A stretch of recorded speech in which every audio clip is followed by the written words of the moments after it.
Hey guys, it's Kaylee, and today I'm reviewing A Court of Thorns and Roses by Sarah J Maas. I still don't know how you pronounce her surname. Is it Maas or Maas? I have no idea, but either way, I think I'm a bit in love with her. Also, yes, I filmed 2 videos in one day, and no, I'm not bothered to try and hide that by like changing my shirt or my lipstick or whatever. And also, I thought the red would go nicely with the cover of the book. See what I did there? That does mean, of course, that I'm gonna have to wear blue to review A Court of Mist and Fury, and green when I review the next one. I keep forgetting what it's called. I know it's Wings and something. Wings and Rage? I don't know. Whatever the third one's called. It looks like it's gonna have a green cover, and I do actually have green lip gloss, but I'm getting sidetracked. Court of Thorns and Roses. I finally read it. Finally. I've been watching BookTube for about 3 years. I think this book has been out for 2 of those years. And I have seen it on every single BookTuber's channel. Yes, this came out in 2015. So I have seen this on like every BookTuber's channel. I have seen this on every Bookstagram. Everyone loves these books. And I finally get it.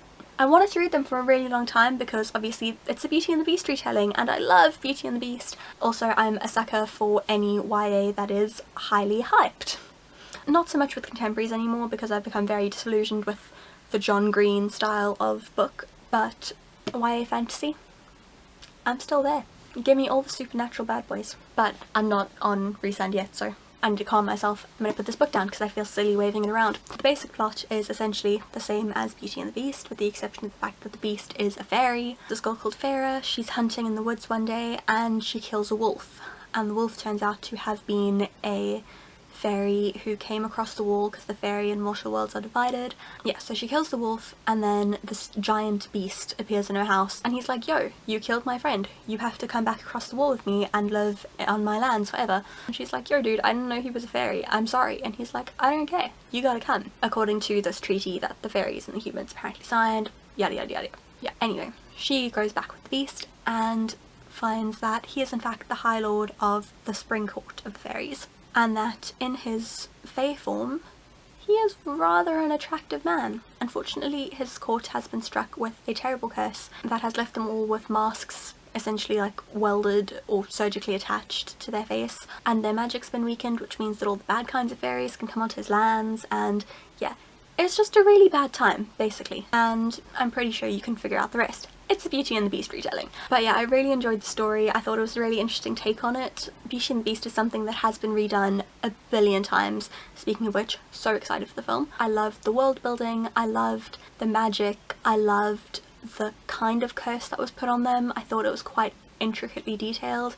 There were a couple of points where I think I just missed something and they referred back to it later and I was like, they never told us about that, but I might have just missed it. So there were a couple of times when I felt like important details were either glossed over or left out and then just referred back to later. I don't know, maybe that's my fault for not paying enough attention while I was reading it. I do read really quickly, but it doesn't usually lead to me missing important details. I thought the characters were great. I find that often in YA I don't like the girls. I don't know why. I find them very annoying, but I quite liked Farah. She's a bit of a badass. She's cool, and I thought she had a really good character development. All 3 of the main characters in the story did, actually. Farah, Tamlin, who is the High Lord of the Spring Court, and his emissary and bestie, Lucian, who, guys, totally ship that bromance. Like, they're the cutest. I really like the 2 of them together, and I really like Lucian. There isn't a love triangle in this book, which is rare for YA, I feel, but I do think a love triangle creeps into the next book from what I've heard. But for now, I'm happy with the fact that there wasn't a love triangle, because it's something different for once. The one thing that does kind of suck when reading a book like this that's been so hyped on BookTube, on Bookstagram, is I've been exposed to a lot of, not spoilers, but a lot of character details and a lot of like little plot things that happen. They haven't ruined the storyline for me, they haven't kind of told me exactly what's going to happen, but they have changed the way that I've looked at the book. So I do know a couple of things about what happens in A Court of Mist and Fury, and it really affected the way that I read this book and the way that I looked at the characters. I was like, why is that going to happen? Like, why does he do this, and why does this end up with him and her? And yeah, it definitely affected the way that I read this book, but it also has made me want to fly through A Court of Mist and Fury because I just want to know what happens and how these things happen. Onto characters that are more prominent in A Court of Mist and Fury. Rhysand, I totally get it. When he first arrived in the book, I was like, ugh, who is this guy? What's he doing? Why is he doing this? Why is he such a douche? Why is he so evil? And then I gave him a chance. And he sunk his claws into me good. now. Love him. Love him. Can't get enough of him. He's a really great character. He's really funny. He's really sweet. He has a really good heart at his core, which I think not even he realises. That's a bit of a cliche YA trope, I think, that like the bad boy doesn't realise what a good guy he is, and he does these things and he's like, oh, I'm still bad for doing these things, but actually he's just, you know, saved the world. And Rhysand, I think, fits that perfectly. But still, even though he is a bit of a cliched character, he's really great, and I'm really excited to see more of him in the next book. Sarah J Maas has a really great writing style. She just world builds really well and created such a vivid image for me of all the places in this, all the things that happened, all the creatures. She just made so vivid in my mind through her writing, and I was really impressed by that. I think it's much better writing than you get in a lot of YA. The sex scenes are quite descriptive. These are not YA sex scenes. There's a mature reader's warning on the back of these books, and it does need to be there, I think, because kids start reading YA from like 13, which is fine for books like The Fault in Our Stars. It's not so fine for books like this. And these books are beautiful. It's all like raised as well, so like the writing and the thorns. It's just all very pretty. In terms of characters, again, I loved Lucian. He's almost like the quintessential YA bad boy, I feel.